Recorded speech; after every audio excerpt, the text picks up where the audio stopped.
दोस्तों अस्सलाम वालेकुम। हाँ उम्मीद आहे त अॼु जी जेका टेस्ट थी आहे PST जी जी सुठी थी हूंदी।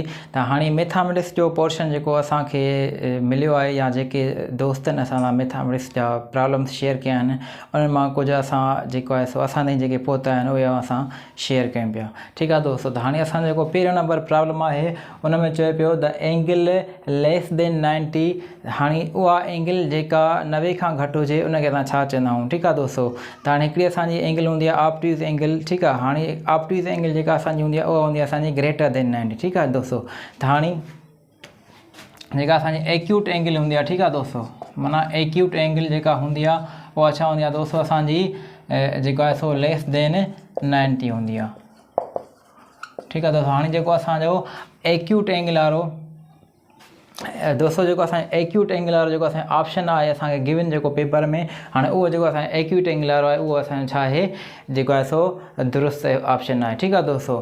त माना उहा एंगल जेका 90 खां घटि हुजे असां हुनखे छा चवंदा आहियूं, एक्यूट एंगल चवंदा आहियूं। ठीकु आहे दोस्तों। त हाणे ॿियो जेको सुवालु आहे असांजो A/B = 4:9 ऐं ॿियो आहे असांजो B/C = 3:5। त हाणे असांखे जेको फाइंड करिणो आहे A/B/C फाइंड करिणो आहे। ठीकु आहे दोस्तों। त हाणे अहिड़े क़िस्म जा जेके प्रॉब्लम्स आहिनि तव्हांखे ख़बर आहे त ऑलरेडी मां तव्हांखे पंहिंजे चैनल ते सेखारे चुको आहियां ऐं उमेदु आहे त हे प्रॉब्लम मुंहिंजो सही थियो हूंदो, सिंपल हूंदो, पर वरी बि अचो ॾिसूं इहो कीअं थींदो। त A/B/C फाइंड करिणो आहे। ठीकु आहे दोस्तों। त हाणे ॾिसो असांजो हिन में A जेको असांजो आहे 4 आहे। ठीकु आहे दोस्तों। ऐं B जेको असांजो छा आहे 9 आहे।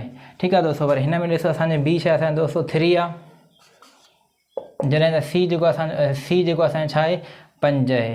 ठीकु आहे दोस्तों। हाणे अहिड़े क़िस्म जा प्रॉब्लम्स ऑलरेडी तव्हांखे असां पंहिंजे चैनल ते सेखारे चुका आहियूं। ठीकु आहे दोस्तों। त हाणे हिन में असां छा कंदासीं त हिनखे असां हिन सां ज़र्ब कंदासीं, जॾहिं त हिनखे हिन सां ऐं हिनखे हिन सां ज़र्ब कंदासीं। त 4 टिकी 4 × 3 रेशो 3 × 9 रेशो 9 × 5। त हे थींदो असांजो 12 रेशो 27 रेशो 45। ठीकु आहे दोस्तों। हाणे असांजो A/B/C जेको बराबरि असांजो 12 रेशो 27 रेशो 45। ठीकु आहे दोस्तों। हाणे हे जेको असांजो ऑप्शन असांखे गिवन आहे उहो असांजो करेक्ट ऑप्शन आहे। ठीकु आहे दोस्तों।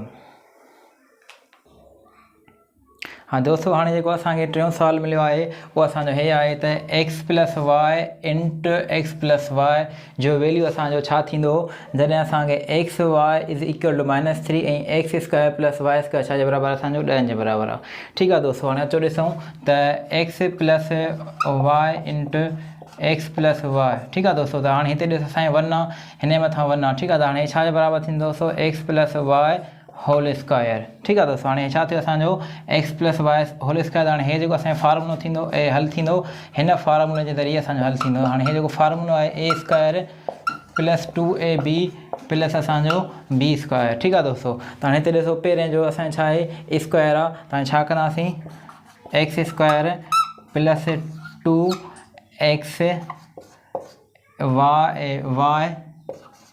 प्लस b² माना छा असांजो y जो स्क्वायर। ठीकु आहे दोस्तों। हाणे छा थींदो असांजो x² + 2xy प्लस छा थींदो असांजो y²। ठीकु आहे दोस्तों।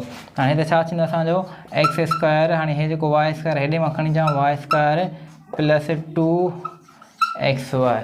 ठीकु आहे दोस्तों। त हाणे ॾिसो x² + y² दोस्तों छा जे बराबरि आहे 10 जे बराबरि आहे प्लस 2। ठीकु आहे। हाणे xy जेका आहे असांजी ॾिसो दोस्तों घणनि जे बराबरि आहे -3 जे बराबरि आहे।